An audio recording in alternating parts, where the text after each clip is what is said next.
3 ya. Saya ingin sharing khususnya kepada teman-teman yang sedang menempuh kuliah S1, S2 maupun S3 begitu ya. Jadi menempuh pendidikan untuk berbagai jenjang itu memerlukan strategi tertentu begitu ya. Yang jelas harus menyesuaikan kondisi atau situasi yang sedang kita hadapi. Seperti pengalaman saya ketika kuliah itu menghadapi beberapa kondisi yang antar jenjang itu sangat-sangat berbeda. Jadi waktu kuliah S1 saya menjadi aktivis yang full begitu ya, karena pada zaman itu tuh belum ada ketentuan syarat minimal untuk mengikuti ujian itu 75% kehadiran dan lain sebagainya, sehingga orientasi saya waktu kuliah S1 itu bukan semata-mata IPK ataupun kehadiran yang maksimal, tetapi kan untuk saat ini jelas-jelas berbeda ya. Sehingga pada zaman saya kuliah S1 itu ya aktif di organisasi gitu ya, aktif mengikuti kegiatan-kegiatan ekstra itu menurut saya itu waktu itu justru lebih banyak daripada mengikuti kuliah gitu. Kalau kuliah itu hanya seperti formalitas saja gitu. Nah, dari mana kita bisa mendapatkan keilmuannya? Nah, selain mengikuti perkuliahan di kelas ya, yang jelas teman-teman aktivis itu sudah mempersiapkan diri dengan membaca buku sebanyak-banyaknya. Oleh karena itu zaman dulu setiap mahasiswa khususnya aktivis itu biasanya akan memiliki koleksi buku yang lumayan banyak. Minim katakanlah 200-300 buku katakanlah seperti itu. Nah, kemudian situasi kedua pada saat saya S2 itu juga sebenarnya tidak jauh situasinya gitu. Waktu S2 sebagai sekretaris pusat bahasa, kemudian jadi kepala pusat bahasa, mengajar 24 SKS, masih S2 di UGM. Ini juga menuntut kedisiplinan ekstra gitu ya, agar bisa lulus kuliah tepat waktu. Kemudian saat S3 itu juga sama gitu ya, hampir sama lah, meskipun intensitas untuk melakukan hal-hal di luar kuliah itu lebih sedikit gitu ya, karena waktu itu saya hanya tergabung di Muslim Society gitu di universitas saya di Australia, dan tugas utama saya rata-rata yang rutin itu hanya memberikan khutbah Jumat sebulan sekali, 2 kali, kadang sampai 3 kali begitu, dan itu bukan beban menurut saya, karena tidak ada istilahnya konsumsi waktu yang banyak untuk mempersiapkan itu, dan khutbah Jumat itu hal yang ringan, bukan beban gitu maksudnya ya. Jadi semuanya terlalu mudah. Nah, tapi persoalannya di tingkatan S3 itu kan tentu beban kita mengalokasikan waktu untuk menyelesaikan disertasi itu kan jauh lebih berat dibandingkan ketika S1, S2 maupun S3. Nah, mungkin begitu ya, ada teman-teman gitu yang sekarang sedang berjuang gitu untuk menyelesaikan kuliah S1, S2 maupun S3 dengan kondisi dan situasi yang sama. Saya ingin menekankan bahwa kita lulus tepat waktu atau tidak itu sebenarnya tergantung komitmen kita ya. Jadi kan persoalan cepat lulus atau tidak itu bukan persoalan SKS sebenarnya, tetapi pada penyelesaian tugas akhir. Nah, pekerjaan menyelesaikan tugas akhir itu ditentukan oleh kemampuan menulis gitu. Nah, kemampuan menulis itu juga ditentukan oleh kemampuan membaca. Jadi beruntun begitu. Kalau kita tidak suka menulis ya tentu akan menjadi pekerjaan yang sangat berat untuk menyelesaikan skripsi S1, tesis untuk S2 ataupun disertasi untuk S3. Nah, bagaimana agar kita memiliki kemampuan untuk menulis, yang jelas ya modal utamanya itu adalah membaca. Karena dari mana ide-ide bisa kita dapatkan kalau kita tidak membaca? Nah, itu kan persoalannya. Nah, dari situ ya yang perlu kita lakukan adalah kita harus membaca sebanyak-banyaknya tentang topik ataupun objek penelitian yang ingin kita lakukan ya. Jadi ini sama S1, S2 saya kira sama. Jadi kalau kita sudah fokus ya, jadi kalau kita sudah bisa menentukan temanya tentang apa, objek penelitiannya tentang apa, nah kita fokus di bagian itu saja. Tidak usah memikirkan yang lain. Meskipun ini berat ya, kalau tidak terbiasa itu sangat-sangat berat. Seperti saya juga gitu ya, sering tidak konsisten gitu. Ketika baca buku ini tertarik, saya baca. Ketika mendapatkan info buku ini bagus atau sedang booming gitu ya, dibaca dan seterusnya dan seterusnya. Jadi akan banyak tantangan-tantangan baik dari dalam diri kita maupun dari luar diri kita gitu ya, yang menjadikan hambatan gitu untuk kita menyelesaikan skripsi ataupun tesis yang harus kita selesaikan dalam waktu tertentu itu. Nah, bagaimana caranya ya? Jadi meskipun kita menghadapi berbagai hambatan, tantangan baik dari dalam maupun dari luar diri kita, yang jelas kita harus komitmen gitu ya, terhadap target-target waktu yang sudah kita tentukan. Jadi ini perlu dilakukan gitu menurut saya, beberapa langkah yang bisa menjadikan kita on the right track gitu ya. Jadi pada jalur yang benar. Jadi kita perlu menuliskan, itu yang pertama, kita menuliskan dulu timeline ya. Jadi target-target waktu. Sebenarnya di bulan Januari gitu ya, awal Januari saya harus mencapai 1 bulan ini ya, harus menulis berapa ribu kata atau berapa halaman. Katakanlah 20 halaman dalam 1 bulan. Ya. Maka target itu harus terpenuhi gitu ya. Jadi kita harus membuat target-target gitu, kemudian melakukan ataupun mengejar target-target yang sudah kita buat itu secara konsisten gitu. Kalau kita tentukan 20.000 kata ya kita tidak boleh mengurangi target itu gitu ya. Jadi kita harus konsisten ya. Nah, untuk bisa menuliskan sejumlah kata itu gitu kan, itu kan kita harus membaca. Nah, dari situlah gitu ya kita berusaha sekuat tenaga untuk mencari informasi sebanyak-banyaknya dari referensi yang sudah kita kumpulkan ya. Apalagi sekarang gitu ya, kita lebih mudah gitu ya mengoleksi referensi itu dengan suatu program gitu ya, yang bisa kita gunakan sebagai alat membantu kita untuk membantu kita mengingatkan sesuatu yang sudah kita baca gitu, semuanya seperti Mendeley atau EndNote gitu ya. Semua referensi kita masukkan di situ, jurnal, artikel, kemudian buku-buku yang sudah kita baca dari judul dan lain sebagainya, kita bisa masukkan di situ. Nah, itu akan sangat-sangat membantu ya.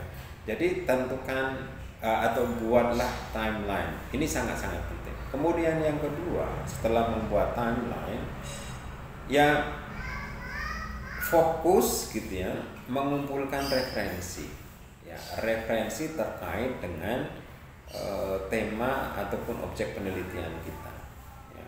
Kalau di ilmu sosial itu pasti bacaannya sangat banyak ya, karena memang gitu ya, di ilmu sosial itu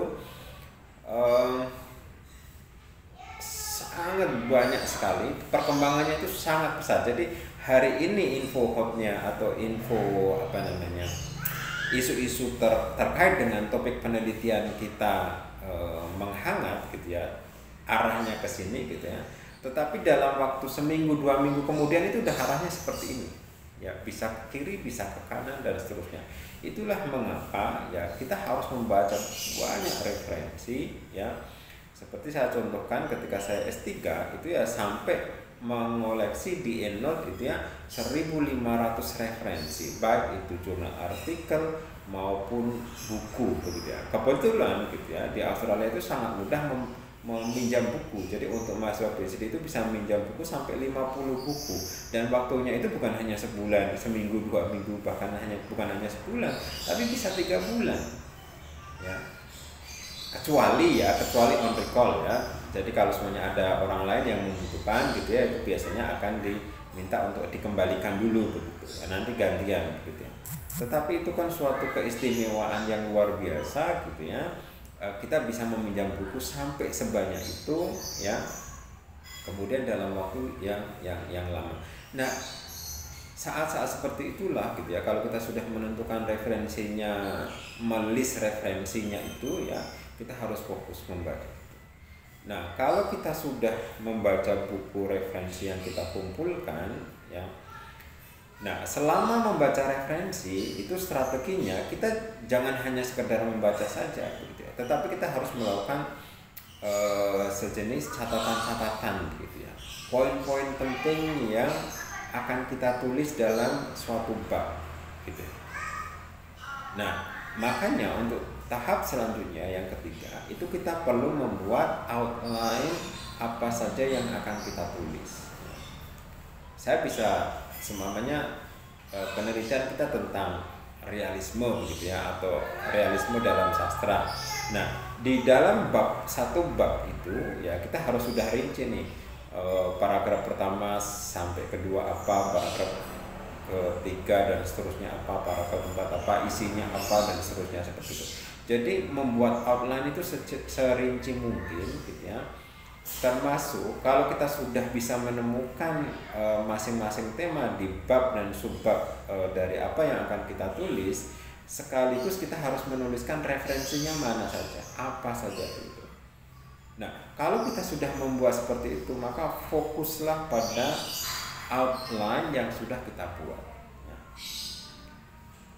Ya, ini cara-cara seperti ini akan memudahkan kita mengingat, sekaligus pikiran kita tidak terpecah kemana-mana ya, seperti itu.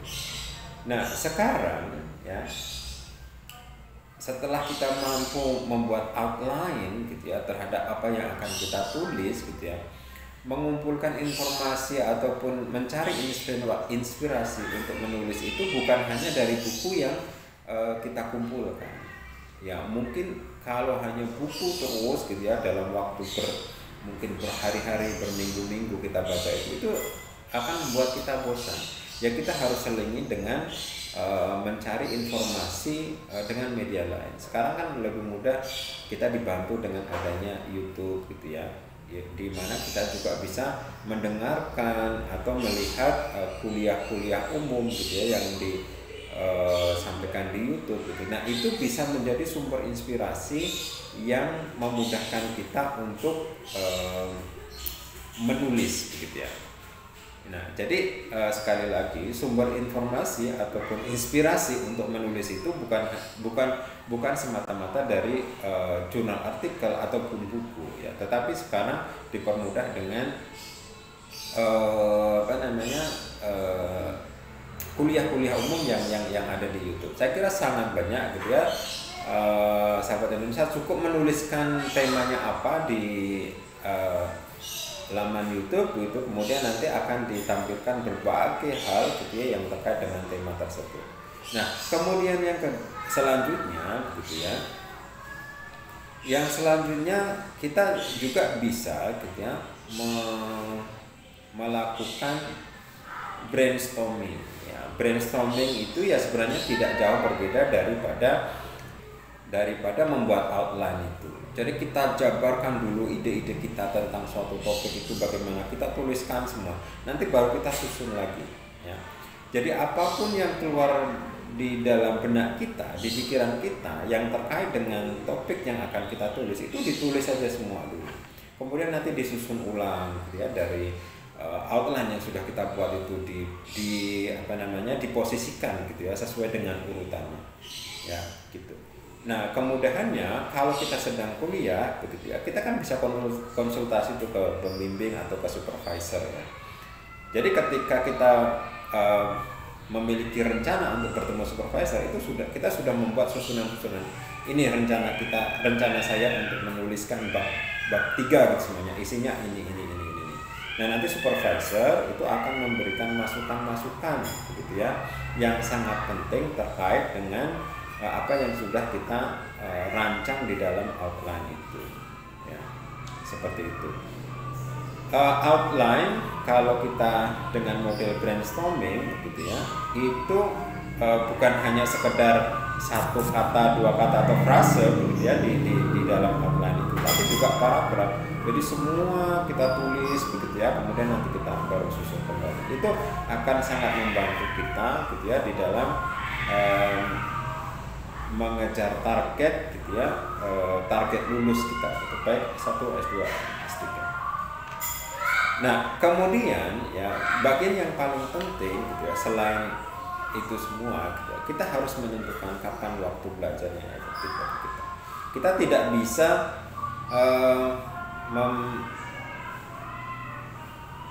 melakukan gitu ya semuanya di pagi hari gitu. Nah, ada waktu-waktu yang sebenarnya sangat efektif bagi kita untuk belajar, seperti di waktu dini hari gitu ya, saat sepi begitu ya, ketika tidak ada suara dari kanan kiri gitu, dan kita bisa fokus di situ ya, itu kita bisa mengoptimalkan gitu ya untuk belajar di malam hari ya. Karena mungkin kalau seumpamanya sore hari terlalu ramai gitu ya, atau kita perlu mencari tempat-tempat yang kondusif lah, seperti di perpustakaan. Kemudian ya kalau di rumah semuanya di waktu dini hari ketika anak istri sudah tidur begitu ya, kita belajar, kita membaca, itu bisa sangat fokus begitu.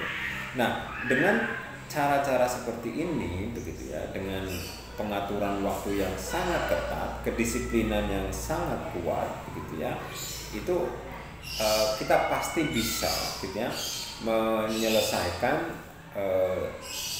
target utama kita, baik itu skripsi, tesis maupun disertasi. Karena apa? Karena kalau kita tidak memiliki langkah-langkah seperti ini sering terjadi ya, banyak mahasiswa yang putus asa, merasa tidak bisa, padahal belum ada usaha untuk itu. Karena apa? Tidak mau membaca ya. Kuncinya dalam belajar itu, sekali lagi saya pernah mengatakan, itu adalah membaca. Kalau kita membaca referensi yang sudah kita kumpulkan sesuai dengan tema itu, maka ide-ide itu akan keluar dengan sendirinya, dan tulisan kita itu akan mengalir dengan sendirinya. Satu contoh, saya menyelesaikan S3 ya, meskipun ya mau balita, kemudian di negara orang lain gitu ya, kemudian kondisi alam yang kadang sangat ekstrim, dingin gitu ya, alhamdulillah bisa menyelesaikan itu dalam waktu yang meskipun molor sedikit gitu, tapi menurut saya ya itu tetap on time gitu ya.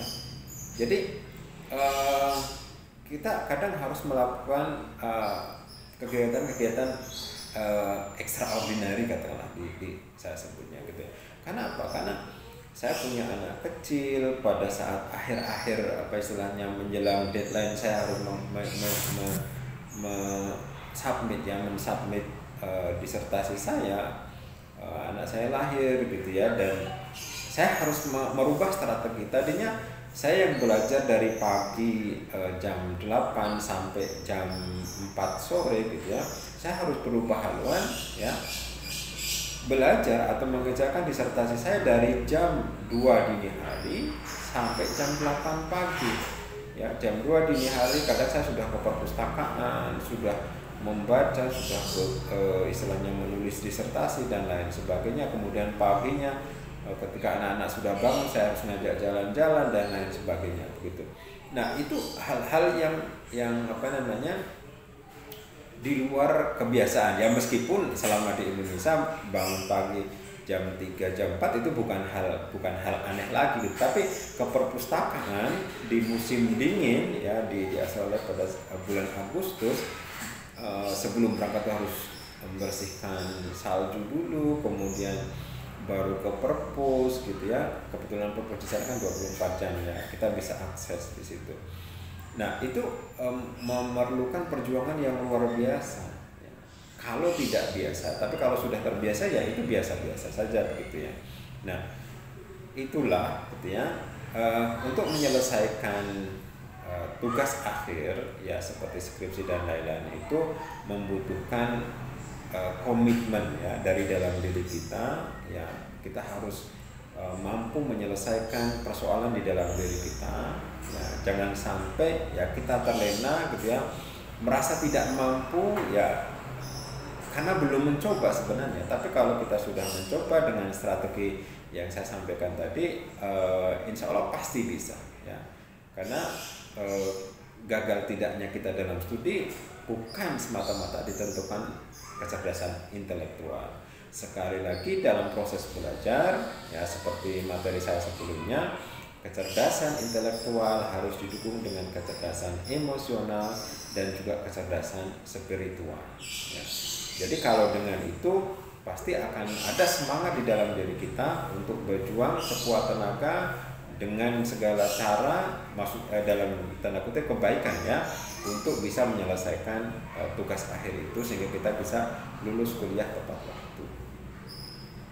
Demikian yang dapat saya sampaikan, meskipun materi ini mungkin kurang runtut begitu ya, tetapi mudah-mudahan memberikan motivasi dan juga semangat pada teman-teman mahasiswa untuk segera bisa menyelesaikan tugas akhirnya. Mohon maaf jika ada kekhilafan. Taqabbalallahu minkum. Assalamualaikum warahmatullahi wabarakatuh.